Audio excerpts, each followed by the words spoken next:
And we are rolling. We're good to go. All right, welcome back, everyone. I hope everyone had an engaging and informative morning, and I want to thank all of our morning presenters. We had some great sessions. I was kind of popping back and forth between them, and I'm sure our afternoon will be just as informative. So I want to thank you all for joining us for our keynote speaker, Dr. Cable Green, the Director of Open Knowledge at Creative Commons. Cable works with open education, science, and research communities to leverage open licensing, content, practices, and policies to expand equitable access and contributions to open knowledge. His work focuses on identifying complex problems where open knowledge is a critical part of the solution, and then opening that knowledge to help solve the problem. Dr. Green's also a leading advocate for open licensing and procurement policies that ensure publicly funded education, science, and research resources are freely and openly available to the public. Cable has 25 years or over 25 years of digital learning and open education experience and has helped establish the Open Course Library, Open Up Resources, the Creative Commons Certificate, Creative Commons Open Education Platform, Institution for Open Leadership, UNESCO recommendations on OER and open science, the Open Climate Campaign, Open Climate Data Project, CC Consulting Services, the Digital Public Goods Standards, and multiple other initiatives. And he likes to ride motorcycles. So without further ado, I will turn it over to Dr. Cable Green. Thank you, Corey. I was just, as you were saying, I had 25 years experience. I was thinking, that's because I'm really old. I just had my 51st birthday a few days ago. So for all of you over 50, I'm with you. We're still good. Let me go ahead and share my slides. If you'll just bear with me. Get all this working. And let's get this up. Can somebody give me some verbal feedback? Is that coming up okay? Yes, it looks great. Okay, great. Thank you. Let me also say this talk is kind of a work in progress that I'm going to tune and then give next week at the OE Global Conference in Canada as well. And so I've kindly asked the organizers of the SUNY OER conference to hang on to the recording of the slides so that I don't spoil the show for the folks up there. But just know the recording will be available, and I will share these slides in editable file formats with the hosts. And so no need to take screenshots or take pictures or anything. We'll get you a complete copy of these slides in a couple editable formats so that you may do with them what you please.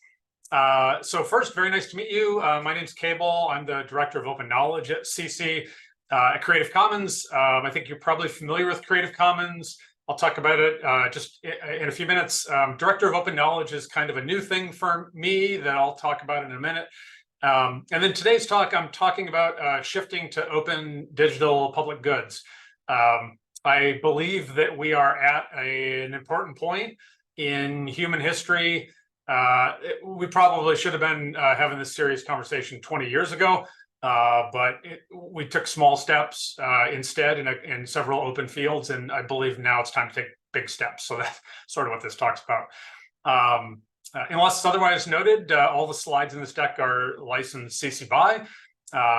There are a few slides that I have where other friends and colleagues have been kind enough to give me a copy of their slides. On those I've noted and given them credit at the bottom. So those slides are not CC BY licensed unless marked as such.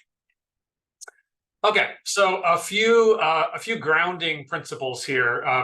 When we make decisions, I should back up a step. At Creative Commons, we have kind of two big program areas. One is in open knowledge that I lead, and the other one's in open culture.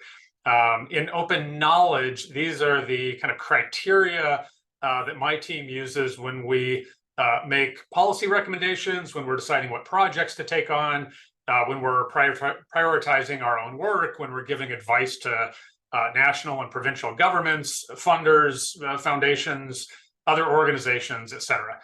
So these are some pretty important principles for what we think about and what we actually choose to do. I hope these will kind of ring true with you as well.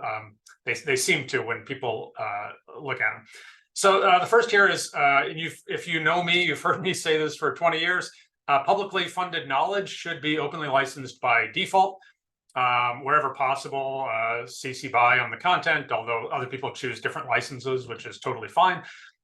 We try to get the data into the public domain because usually it's already there. So we use the CC0 public domain dedication, and we always seek 0 embargo periods where we can get them. That means the moment that the content is produced or the research is published or put in a preprint server, the public has access to it without having to wait. And so when we're talking about knowledge, this is the portfolio that I'm talking about: research, education resources, software, hardware, data, science in general. Okay, so if public funds it, it should be open. That's point number one. Number two, public funds allocated to produce open knowledge, all the stuff above, should be spent as effectively and efficiently as possible to maximize the public good. So the idea here is that we never have all of the money that we want in education or in science.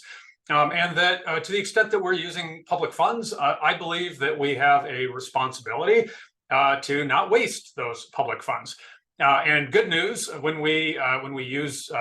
things are digital, when they are openly licensed, we actually can be radically efficient and effective with publicly funded open knowledge.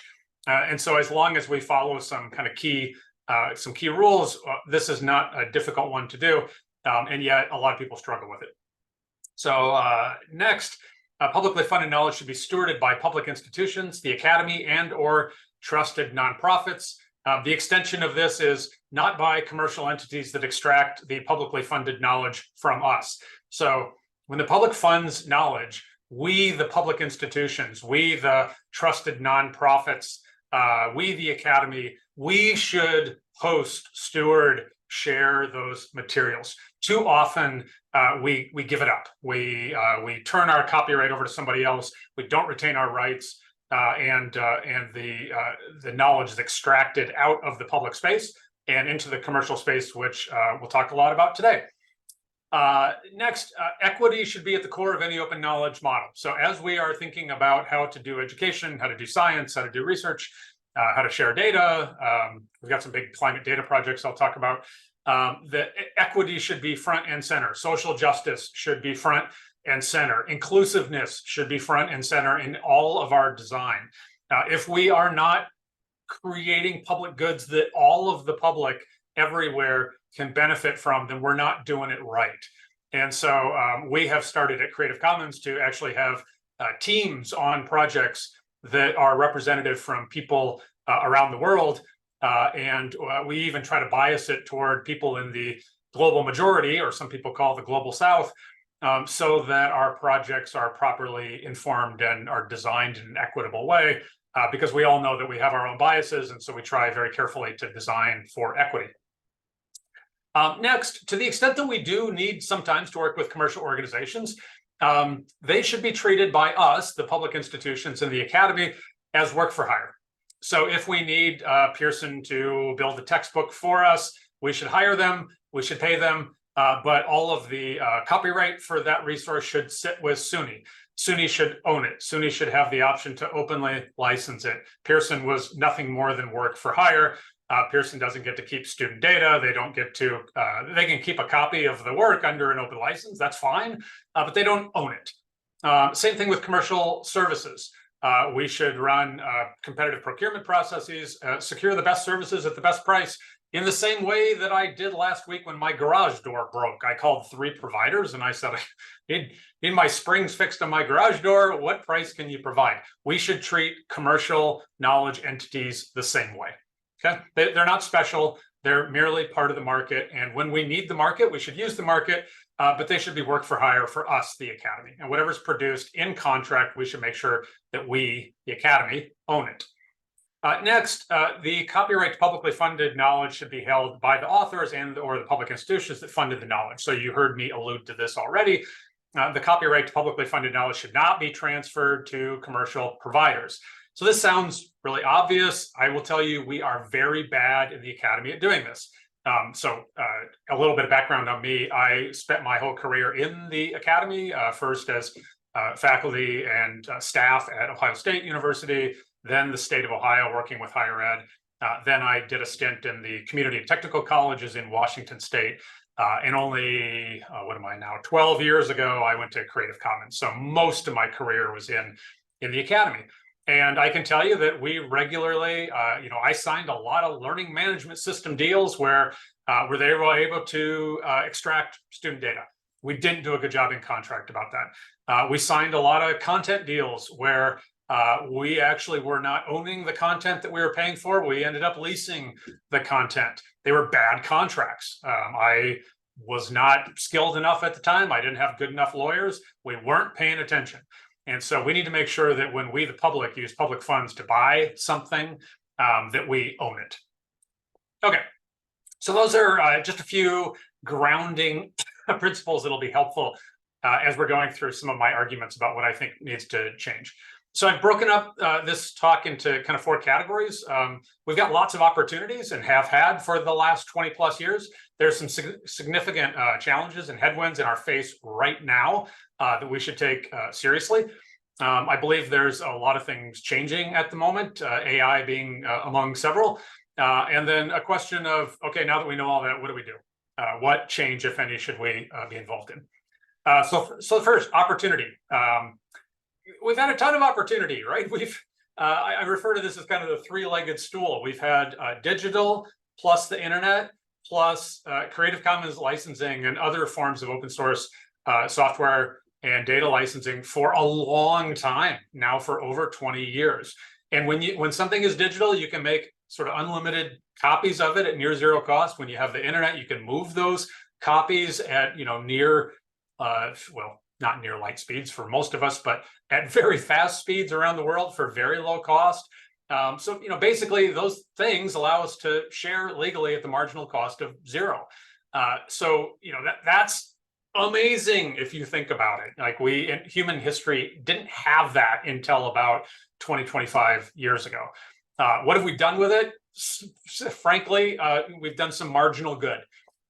We should have, in my opinion, all science should be open, and we should be radically further along in solving various disease states than we are.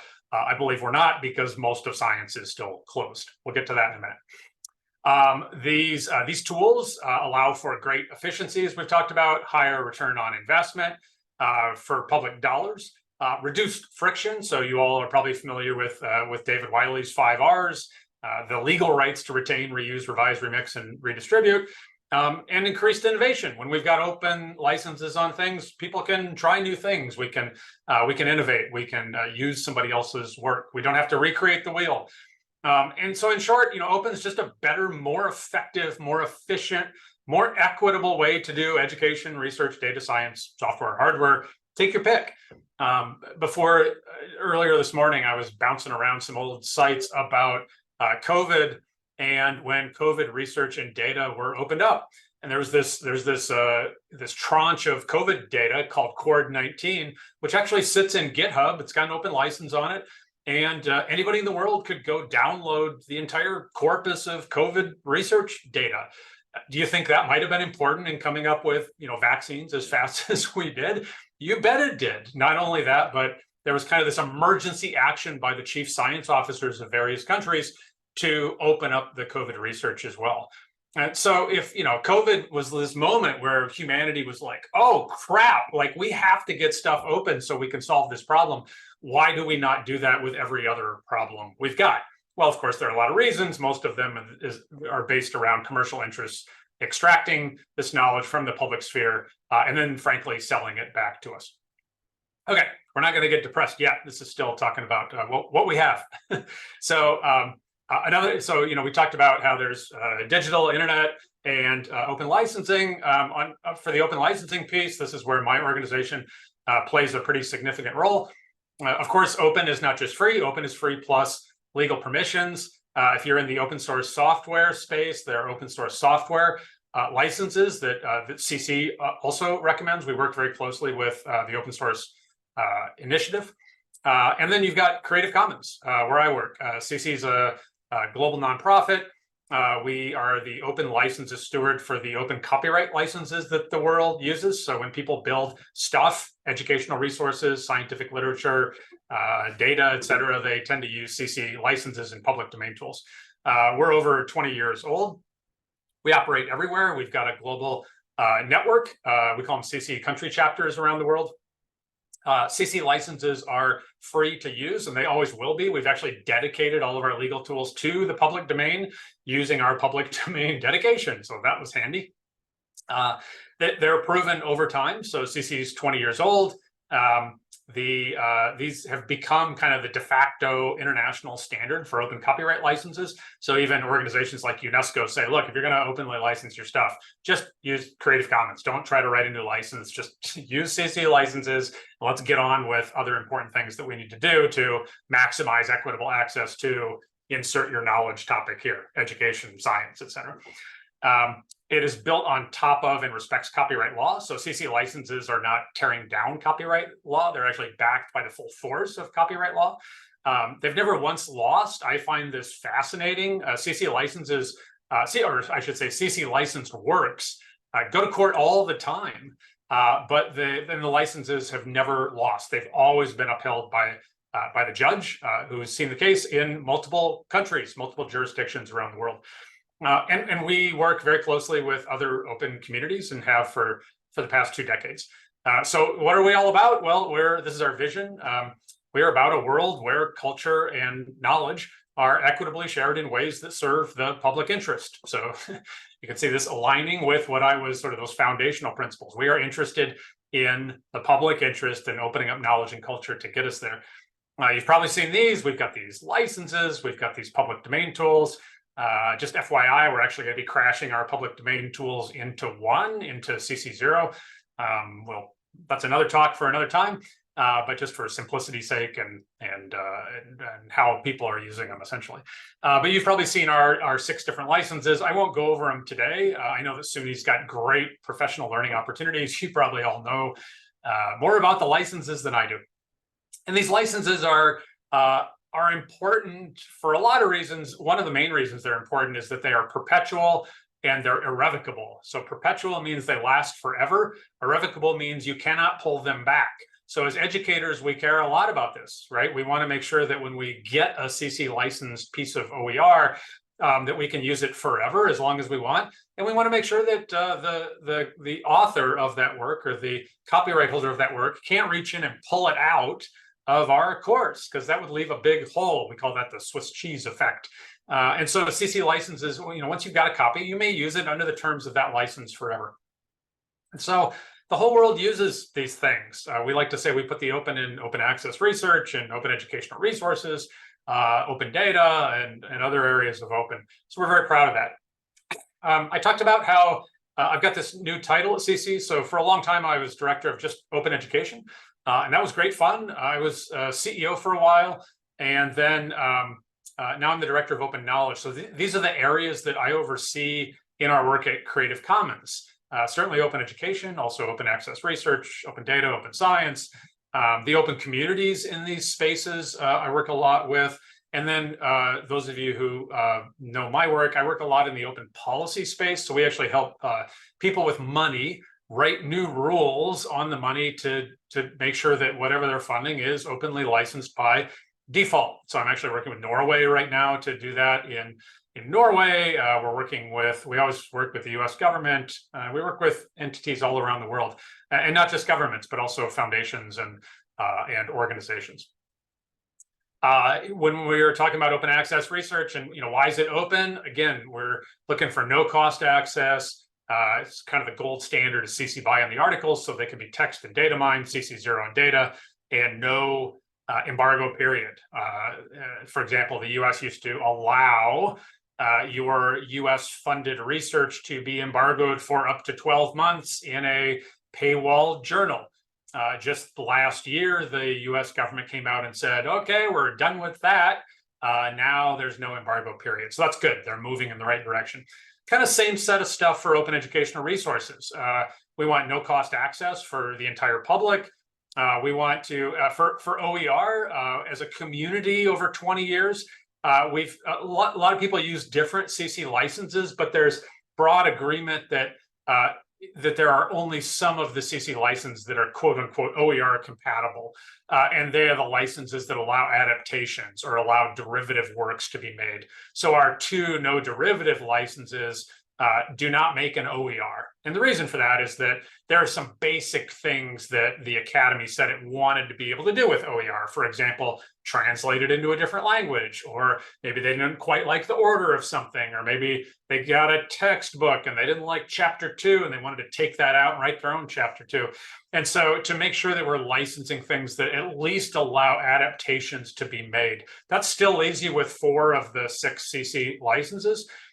So lots of choice there, or some people put their OER in the public domain, which is fine too. We want to make sure that that format is important with OER. You heard me say I'll share my slides, and if you're paying attention, you heard me say I will share with you editable slides. I want you to be able to take out stuff you don't want. If I give you a lockdown PDF, it's simply less useful to you, even if it's openly licensed. And then same thing, we don't want to see any embargo periods. So I want to call out, since we're talking with SUNY here, some of the really great work that SUNY's been doing. SUNY's OER initiative has been around since 2017, so it's one of the longer running initiatives in the US, serving 59 campuses. You can see almost 850,000 student enrollments. I've gone through this program. Huge number of course sections that are OER, 25,000. You got 3,000 faculty teaching with OER. I mean, these numbers are amazing. And you've already reached over $90 million in course materials and savings. Let me just say, not only are these statistics impressive, but they're important. These are the kinds of stats when you go to leadership and you're asking for renewed funding, or when you're going to the state legislature and to show this kind of impact is just extremely helpful in any kind of policy making or funding. You've also got this kind of amazing impact grants program and some information here. You've given out $300,000 for large scale adoptions of OER in high enrollment classes. Of course, that's a sweet spot when you're looking at student cost savings, because that's where the students are. And then OER creation, professional development supporting both OER and open pedagogy. And then you've got an open license requirement, and also ensuring that the content meets accessibility standards. So just, doing all the right things here. I just wanted to say, way to go, SUNY, and the people leading these programs. You should be telling all of the other US states and Canadian provinces and other countries about what you're doing, because it's very impressive. So I'm going to come back to this idea of public and the idea of public goods. So when people don't get this concept, when governments don't get this, I always kind of start with these questions. I say, well, why do we do science? Like, what's the point? Why are you giving any money to scientists to do research? Well, we want to study things. We want to learn more about our universe. We want to learn more about our ecosystems in our country. And I said, okay, why are we publishing research? Well, so people can read and learn, and they can replicate studies, and they can challenge research. It's also part of learning. I said, okay, well, why do we do education? Why do we teach and learn? Well, we want to prepare the next generation of leaders, and it helps people have a more well-rounded life, and there's economic benefits, and we want to make sure that people are folks of good character in their communities. Like all sorts of reasons that that we support public education. And then I very quickly come to, okay, would you agree that these things, science, research, education, are in fact public goods? Like, these are, when we do those things well, the public writ large benefits. And so knowledge, sort of my core argument is that knowledge is a public good. If my colleague Brigitte were here, she would say open culture is a public good, and she is also correct, it is. And I put a little asterisk on this to say that knowledge, or culture for that matter, should not be an extracted and commercialized commodity. Too often it is. We'll talk more about that in a few minutes. Moreover, not only is it a public good to have a lot of people get access to education and science and research and data, but open sharing advances universal access to knowledge and culture in furtherance of fundamental human rights. So when you read like the Universal Declaration of Human Rights from the UN, you will see things like this. Everybody everybody, not just rich people, not just people in the global north, not just people in Latin America. Everybody has a right to an education. So if we do we believe that? I do. And so if we really believe that, we ought to be using all the tools in our toolbox. So another thing that the SUNY folks shared with me were the chancellor's priorities for the year. And as I'm looking through these, student success, DEI, research and scholarship, economic development and upward mobility, I looked at these and I was like, these things are all public goods, or they're initiatives that lead to public goods. And so this is great. Like, you've got this good foundation kind of directing you in this direction of being open, being efficient, being effective, higher ROI, and moreover, supporting the people who are engaged in these things, right? Student success is about supporting students with services, with better financial aid, et cetera. Right? DEI, making sure everybody gets to participate. Research and scholarship, well, we've talked specifically about why that's so important to be open. And then economic development, upward mobility, like what people need a living wage. We want them to be able to learn and get jobs. We want them to be able to contribute to solving big problems, which we'll talk about in just a second. So I mentioned Creative Commons is 20 years old. One of the things we're asking is, okay, well, we're old. We've been around, we've done a lot of good, but we're less interested in the past. We're really asking, well, what should we do in the next 20 years if we could do anything? And so one of the things we've talked about is, well, we want to work on solving the world's biggest challenges. We want to actually get involved in some pretty big games and solve what ails the planet, what ails people. Well, what are those challenges? The ones we use and the ones a lot of people use are the UN Sustainable Development Goals. If you haven't seen these, there's 16 of them, and number 17 says, hey, we should all work together to do all these goals. And so if you look, number 4 here is education for everybody. You'll hear me talk more about goals 13, 14, and 15 a little bit later. And so, this is a pretty good list. Like, these are challenges that every country in the world has. And I will point out that these are both human-caused problems, all of them, and they will also require human solutions. And so our thesis on this whole thing is that if we're going to solve the world's biggest problems, i.e. the UN SDGs, that the knowledge and the culture about them must be open. So why not just the knowledge? Certainly the knowledge makes sense, right? We need the educational resources on those open. We need the data open. We need the research open, all the other science open, the software, the hardware. That's kind of intuitive. But why culture? Well, it goes back to this, if you don't understand how these problems were made, in what cultural context, by which people, with what biases that existed in what cultural setting, that it's very difficult to understand them at a deep enough level and understand how we can fix these things. So, gender equality is a good one. Like, there's been tremendous gender inequality, just as one example, in the workplace and in pay gaps in the United States for most of our history. Like, why is that? It's less of a, there are statistics and there's textbooks you can read about it, and we could call all of that knowledge, but it also all exists in a cultural context. And if we don't understand the culture within which those gender inequalities were created, it's very difficult to come up with solutions. So we don't just do knowledge, we want to open up the knowledge and the culture. And then we say they must be open. It would be nice to have the knowledge and culture open about these problems. Like, you don't get to solve climate change unless the knowledge and the culture about climate change is open. It's just opening stakes to the game, if you play poker, right? You have to ante up to play the game. So this is kind of our founding premise for this. For example, here is, this is a slide from our Open Climate campaign. And I'll direct you over to the right side of the screen for kind of the key point here, which is that of the climate research, the actual published papers over a 40-year period from 1980 to 2020, that was just under 170,000 papers.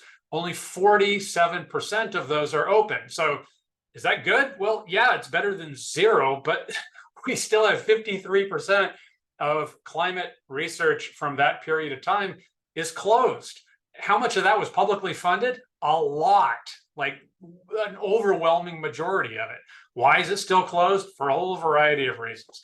But like, this is not okay. Climate change, in case you haven't been watching the news, it's a bit urgent right now.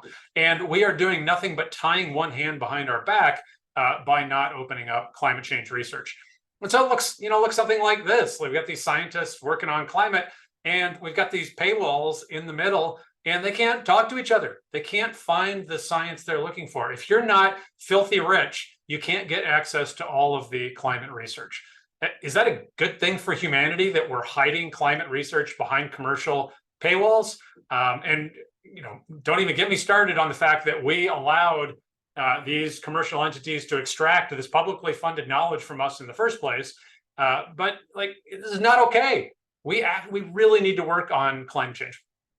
So real quick plug, we actually have a huge 4-year project around this called the Open Climate Campaign. If you go to openclimatecampaign.org, you will find the campaign and lots of information about it. Maybe somebody can share that in the chat and take a look at it. If you'd like to join the campaign, there's ways to sign up for the newsletter. We've got action kits that you can use if you're a researcher or other kind of audiences around open climate. And so we'd love to see you get involved in that. The campaign, the core goal is to promote open access to research to accelerate progress toward solving climate change and preserving global biodiversity. You can't do one without the other. We really have to do both. And so our main target is research and the research data that goes with the research studies, and anywhere we can find other things, big climate data sets, educational resources about climate change, we're picking those up as well and asking people to open those.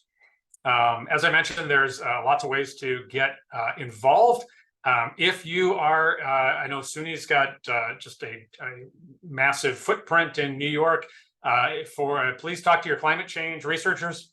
If they're not publishing in open access journals, ask them to. All you research librarians who help with open access, please make that ask.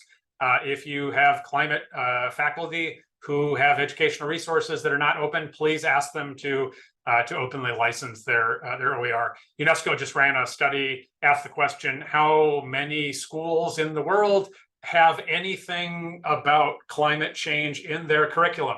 So how much climate change educational resources, closed or open, are out there? And the answer was less than 50%. And so that means over half of the schools on the planet have nothing about climate change in their educational resources. Is that a problem? It's a big problem, right? We got students graduating who are not educating their communities, their families. They're not changing their carbon footprints. They're not armed with the knowledge about the problems with climate change and potential solutions. That's not good. And so opening up the educational resources is critical as well. I mentioned that we have two projects. We have the Open Climate Campaign. That's about opening up research and research data. We also have this other project. If somebody could put this in the chat, that'd be great. Just go to your favorite search engine and type in Creative Commons Open Climate Data, and it'll take you right to this page. This is called our Open Climate Data Project, whereas the campaign is about research papers and the data that goes with those research manuscripts. This is about big, massive petabytes of climate data. So this is like, we're working with NOAA, the National Oceanic Atmospheric Organization. We're working with the European Space Agency. We're working with NASA. We're working with these big climate data sets that have ocean temperature, ocean sea levels, wind patterns, heat maps, evaporation of how much water is coming off plants from satellite data, data that is kind of core data that climate scientists use in their models to make predictions about, when are the next hurricanes coming, how many, how soon are we going to have massive, refugee crises of people moving away from the equator because it's simply too hot to live there, and we've exceeded the wet bulb temperatures of where human beings can live. I was reading a report yesterday that they were talking about Lahore, Pakistan, I believe. Is Lahore in Pakistan? I think it is. And that there will be, the prediction was that I think in the, next 10 years, I think it was, there will be 2 to 3 weeks out of the year where you just can't live there. And so, like, as unfortunate as that is good information to have, because if people stay, they could die because the human body can't get rid of that much heat. And so what we're doing with this project is to try not only legally where the data is not already in the public domain, try to get it there, because most of this data should already be in the public domain. The Europeans have database rights, long story, don't have time today, but they actually will use CC BY on a lot of their data sets, and particularly the databases. And so nevertheless, what we're doing with this project is coming up with a set of best practices, a set of recommendations for all of the other open climate data sets on the planet to say, look, if you want to share your climate data optimally, here are the categories you need to think about. Is the data interoperable?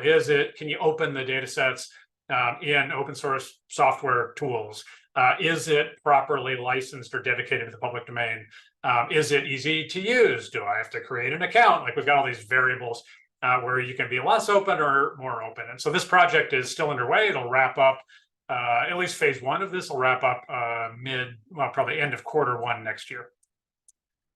Okay, so those were some of the opportunities. Now let's talk about some of the challenges. So, as I've alluded to, commercial interests love to reach into our publicly funded knowledge and take it.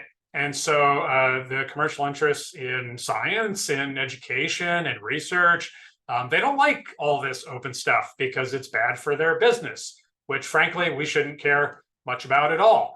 If you're not familiar with Open Future, very interesting new think tank that's opened up, led by Paul Keller and Alek Tarkowski in Poland and in the Netherlands. And one of their very first articles was called The Paradox of Open, which talked about when we have the commons and we are dedicating things to the public domain or openly licensing them, we're actually, in some cases, giving opportunities for commercial interests to scoop up that knowledge and commercialize it and sell it back to us. And so it's kind of an early warning of saying, hey, wake up, look at what commercial interests are doing. Here are a few specific examples in the open access research space. We've transitioned over the last 20 years from high subscription rates to what are called APCs, or article processing charges. For those of you who publish research, you've probably seen these things. These can be anywhere from a few $100s all the way up to several $1,000s, where you actually have to pay to be published. So you submit your article, it goes through peer review, and then once it passes, they say, yes, if you want your article to be open access, write us a check for $5,000, and we will do so. And so guess who? It used to be that you had to be rich to read research because you had to pay the subscription fees. Now you have to be rich to write and publish research. See the trend here? If you're not rich, you don't get to play in research. Remember our equity key principle? That is not equitable, folks. That is the opposite of equitable, and we should all be very upset about this. And so APCs are not our friend. And and the publishers in the research space will come to SUNY, and they are already talking to SUNY about what a great deal this is and how they're gonna have transformative agreements, they call them, with SUNY so that your researchers can publish in journals and their works will be open access. And what they don't want to talk to you about is they're asking your authors to turn their copyright over, which means now SUNY and or the faculty no longer own their research. They want to make sure that they might have charged a lot of money for subscriptions before, and now they're charging a lot of money for article processing charges. Do you think they're lowering their rates overall? No, they're just shifting where they get their money from. So don't fall into those traps. If you need help in the research space, we can get you in contact with Authors Alliance or Spark or other organizations that can provide you direct support. Under open education, you've probably seen this, the publishers in the open education space, the textbook publishers, the curriculum publishers, went to the US Department of Education a few years ago, got permission to take the cost of textbooks and jam it into students' tuition. And so now they said to the, you say to the students, well, your tuition got bumped this year, but hey, tuition always goes up. So, what can we do about it? But good news, your textbooks are free now. Well, they're not free. It's just that we took the cost of textbooks and we added it to the cost of tuition. They first called this inclusive access, and it was course by course. Well, students and faculty who are into OER using open educational resources could say, well, not in my course, we're not going to do that. We're using OpenStax textbooks, or we're using other openly licensed curriculum. And so now the publishers got keen on that. And now they've moved to equitable access, which, boy, these words are great, right? Inclusive, equitable. These are our words, but they're using our words. You ever heard of greenwashing, right? Exxon having, or who is it? BP on their commercials has a little green bar around all their happy commercials of seals while they're pumping oil and, killing our environment. Well, this is sort of this is Pearson and McGraw-Hill's way of doing that. They use inclusive and equitable. And so what they're doing with equitable access is they now say, well, it used to be course by course, but now all your courses, you're required to use either our materials exclusively from our publisher, or increasingly they're involving a secondary party, a bookstore like Barnes and Noble, where you can actually faculty can get access to any of the commercial materials. And now the students, if they want to opt out and use OER, they have to opt out of all of their courses and not just some of their courses. So what do you think this is doing to OER? This is, in many cases, when these deals are getting made, this is stamping out OER on campuses because the students have already paid for the commercial materials. By the way, they don't own anything. They are leasing access for as long as they are a student. You need to read the contracts. Their student data, in many cases, is being exploited and extracted by these providers as they're engaging with the content. This is very problematic, right? These are the commercial interests embedding themselves in oftentimes 3-year contracts in our institutions, and so that their materials are the only options. There's some very interesting arguments happening in the open education space right now about whether or not that's what am I looking for? Whether or not that is a violation of antitrust law, because they're actually pushing out competition by locking themselves in as a monopoly power. And so some interesting discussions coming around that. I will give you another example of where they're fighting back. So back in 2022, last fall, big win out of the US White House, out of the Office of Science, Technology, and Policy, where the rules around publicly funded research got better. We had no more embargo period. There were better data sharing rules. They were talking about using open licensing on the work, so everything got better. And immediately the publishers came back and they went to the US House in Congress, and they added to the appropriations bill on page 128. It's linked here if you want to look at it. And it said that this new memo that made the resources more easy to get, made them more public, more accessible, that nobody could use any public money to enact it. So if you read the second bullet here, it said actually what their bill says. This is the publishers, folks, putting this into our laws. And it said none of the funds made available by this or any other appropriations act. So Congress has the power of the purse. They're saying Congress may not use money to implement, administer, apply, enforce this memo that came out that ensures free, immediate, and equitable access to federally funded research. Why do you think they did that? Because they don't want public goods. They want private goods. They want us to pay for them as the public. They want to extract them from the academy, and then they want to sell them back to us. It is a great business model if you can get in that business. I would also argue it is extremely inefficient, unethical, and incredibly inequitable. Okay, landscape's changing. There are new opportunities on the horizon. Let's talk about some of those. So we're going to get back into some good news here. CC, this is part of my job. We work with UNESCO, other international governmental organizations like OECD, with national governments around the world, with civil society organizations, and many others. And we've done this for our entire history. A couple of things that we've had some wins with as a community over the past few years at the United Nations level. The first was the UNESCO recommendation on open educational resources. And what I want you to pay attention to is there was unanimous adoption. The entire world, all members of UNESCO said, yes, this is a good idea. publicly funded educational resources should be open by default. Yes, we should support our faculty and our librarians who are working in this. Yes, we should provide professional learning opportunities. Yes, we should provide platforms, public infrastructure where people could access this OER. In 2021, we did the same thing with science. It's called the UNESCO Recommendation on Open Science, also unanimously adopted by the 193 UNESCO member states. I will say that at this time, since a lot of people here are from the United States, the US was not a member of UNESCO. Long story, good news, we're back in. We just rejoined this year. And so the US is now a member of UNESCO, and so should also be working on implementing these as well. So these international frameworks and others like them are a big deal. These are really good. This is like waking up, providing a lot of awareness raising to national governments. And when we work with national governments, we see scaled impact, right? This is where the money is. The money is not with, I don't know, pick one, the Gates Foundation. I mean, yeah, they got a lot of money, but they've got billions. The U.S. government has trillions of dollars it's dealing with.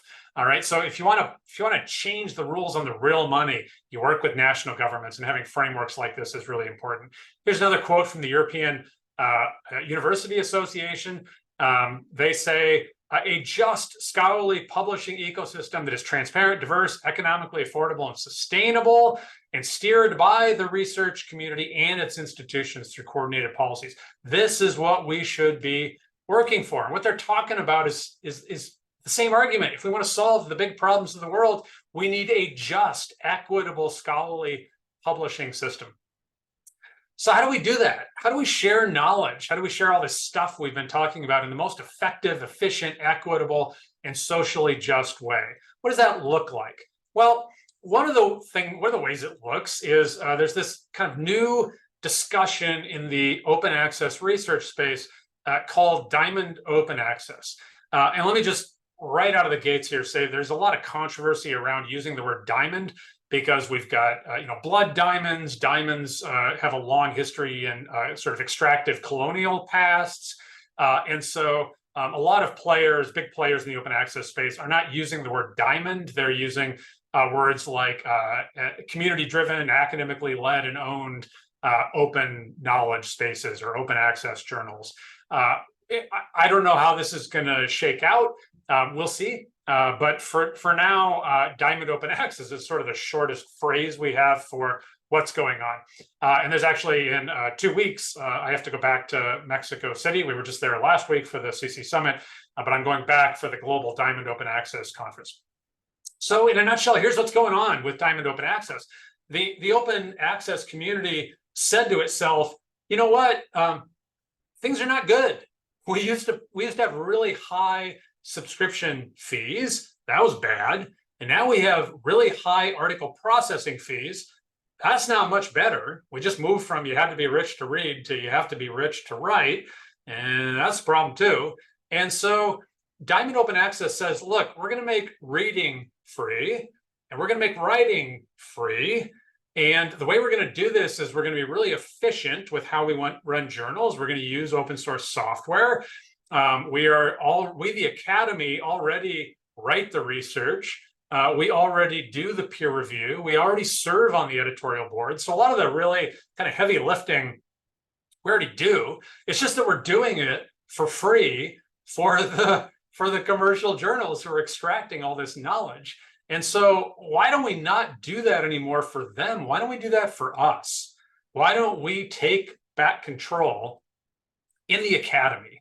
And why don't we create a model that really is inclusive? It's equitable so that anybody can read and submit. It's based on merit. Is your research good or not? That's how it decides if it gets in. It's not if you're rich or poor. It's not what country in the world you're in. It's not whether or not you've got a rich library who can pay your APCs for you. That's the way it works today. We want to move beyond that. And I want to point out that Diamond Open Access is in line with CC's principles that knowledge should be publicly funded. So a few stats about Diamond Open Access. And by the way, you might be saying, hey, wait a minute, this is an OER conference. Why is Cable talking about open access research? This is not what I came here to hear. what I'm doing is I want to show you what one sector of open is doing so that we can think about what we might do in the education space. And I think these folks are on to something, which is why I'm hightailing it back to Mexico in 2 weeks. Okay, so in Diamond Open Access, they don't charge fees to authors or readers, right? Very important. There's no money exchanging hands. There are a lot of these things. Point two, there was a big study in 2021. There are over 29,000 of these Diamond Open Access journals already. About 11,500 of them are in the directory of open access journals. You can go find them there. These are relatively small journals. They're multilingual in most cases, and they're diverse across many different areas of the academy, which is great. Diamond Open Access is, though, more than just we don't charge fees. At its heart, it's a governance model. And so it's saying to us in the academy, all the stuff we're building, the content-related elements, the journal titles, the papers, the reviews, the metadata, the reviewer databases, it's all controlled by us. We're not going to give this to Elsevier anymore, to the big commercial journal companies. We're going to own this. This is our data. This is our copyright on the publicly funded research that we've received grants to do. And any services that we might need that we can't provide to ourselves today, data analysis services, hosting services, maybe we need to hire commercial entities for a while, maybe, but where we do, again, they should be work for hire. We contract with them. We do not turn our copyright over to them. We do not let them take our data. They are work for hire and nothing more, and we set it up on a time-limited basis. A few more stats. Today, this isn't happening for most of science and research. Today, commercial publishers largely own and control most of the journal outputs, even though it's publicly funded. So we publicly fund it. You and the academy do all the work, and then we turn it all over to publishers who sell it back to us. Believe it or not, that's what we've done mostly for the last 20 years. So this is a real problem, right? This creates an oligopoly where they can set prices and conditions for how they sell it to us at very high prices. This leads to inequitable, untransparent, like we've talked about all this, right? This is at its core dysfunctional. And what Diamond says is, look, we need to take back control. We need to take back control of ownership. So rights retention, no more signing our copyright over to get published. That garbage never should have happened. It sure as hell isn't going to happen going forward. We are going to keep our copyright to what we own. And journal, if you don't like that, I'm not going to publish with you. I'm going to publish in this journal over here, which is willing to accept my CC license on the work, and I keep my copyright. And also to take back control of other content-related elements when it comes to data analysis, derivative works, etc. We keep that. There's actually, as one would hope, there's a big plan around this called the Diamond Open Access Plan. This is something that Science Europe has led, but it's had input from all over the planet. This is a plan to basically say, look, here's what we need to do. Here's the roadmap. This is hard. We have to build a bunch of public infrastructure to host this stuff. We have to rethink how promotion and tenure works. We have to think about what services people need. Like, how are we going to make this easy for scholars, for researchers to switch from where they are over to this new model? And as I said, there's a meeting in Toluca at the end of this month, and anything that comes out of it will be free and openly licensed. Here's just another hammer in the coffin, hopefully, of publishers. The European Council said in May of this year, we need immediate open access of publicly funded research. It needs to become the norm. No more embargoes. Authors should not have to pay article processing fees. Nonprofit scholarly publishing models like Diamond and like Subscribe to Open and other models should be supported by the government. There should be transparent pricing when we need commercial services and we need rights retention. Stop giving your ownership of your stuff away to these commercial entities. We should keep it. Okay, so I'm going to get off my Diamond high horse for a minute. So you've probably heard there's this little thing going around called artificial intelligence. In fact, last week in Mexico City, we had the CC Summit, and no big surprise, the theme of the CC Summit was artificial intelligence in the commons. And that's kind of what we talked about for an entire week. So there's a lot going on in this space. I think in the education space, there are tremendous opportunities.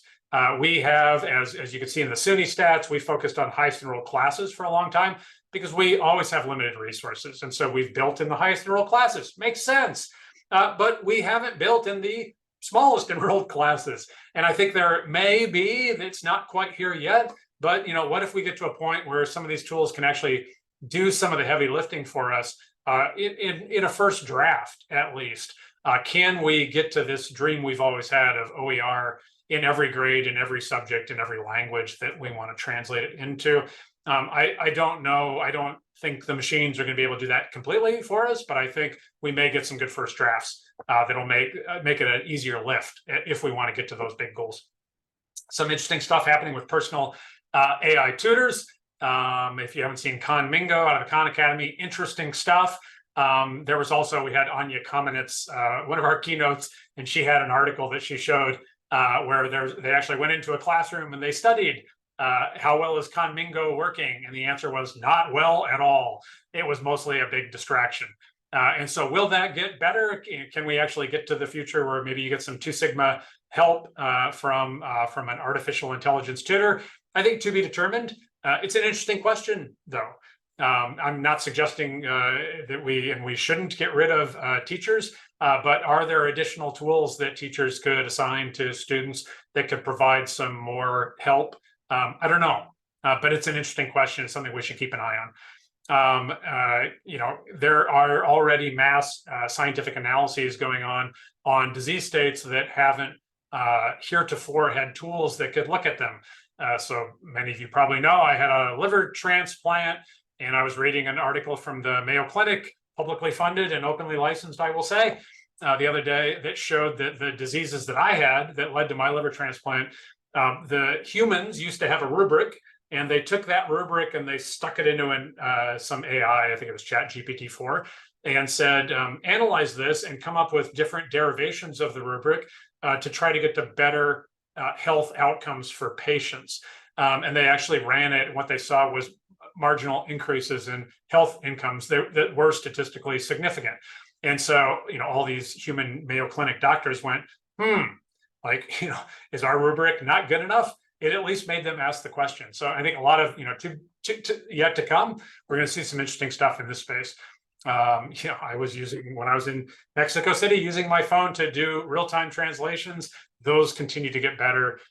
We talked about how we're working on opening up climate knowledge and data. I think we're going to see some interesting analysis of that data, I hope, for new innovations around, hopefully, knock on wood, some climate solutions. So I'm optimistic about some of those things. I think they're going to take a while.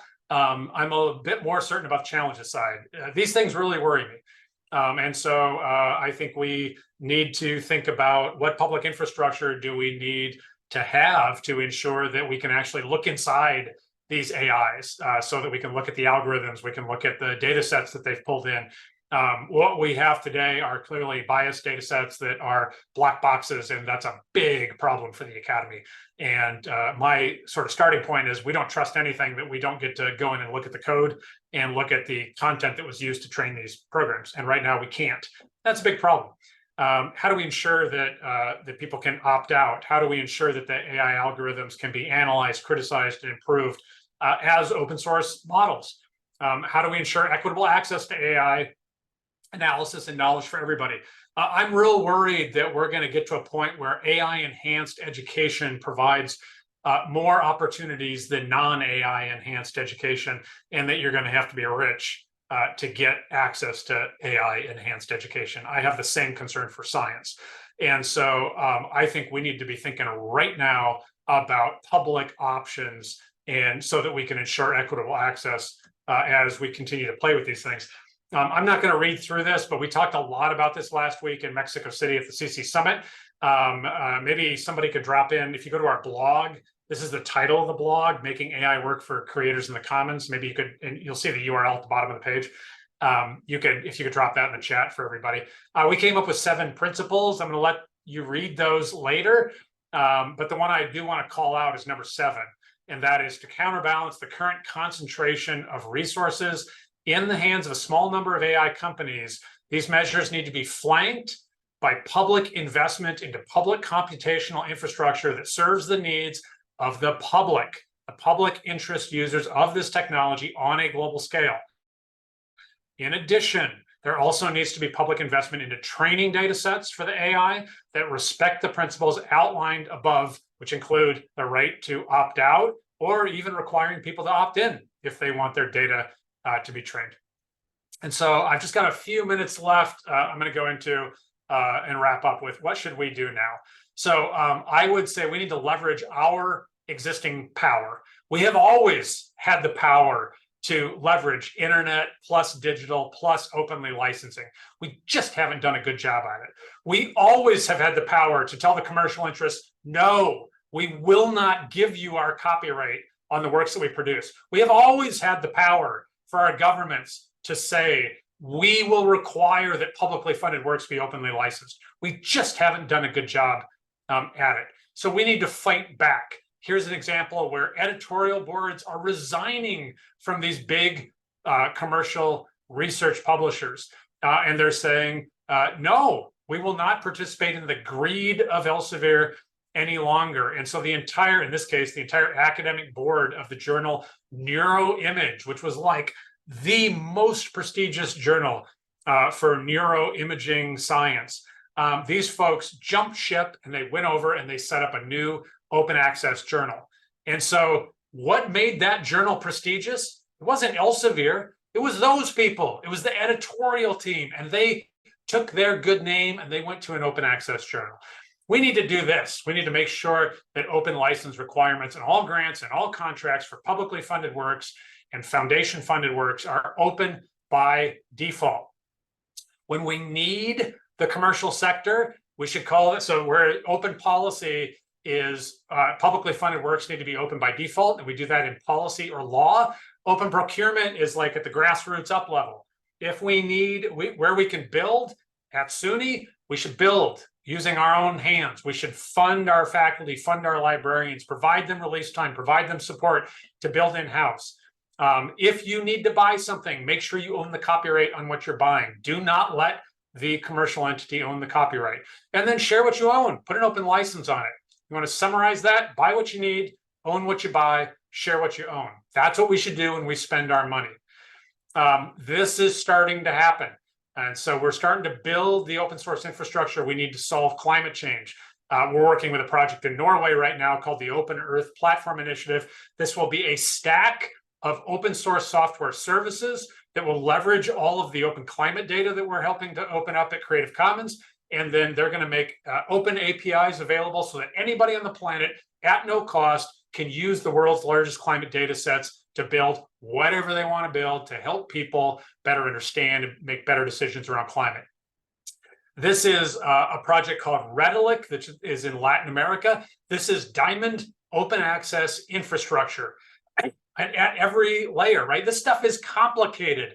They've got search filters, they've got full text indices, they've got semantic collections, they've got hosting facilities, they've got all this stuff that you've got to have if you're going to do journals well. And all of it is available as Diamond open access infrastructure. Latin America, by the way, way ahead the rest of us. I want to give credit to both these slides to Ariana Bercelli Garcia. She's the executive director of Redilic. We were lucky enough to have her at the CC Summit last week. And she laid it out real simple. Do you want to continue to treat science as a commodity where you have high fees to read and high fees to write?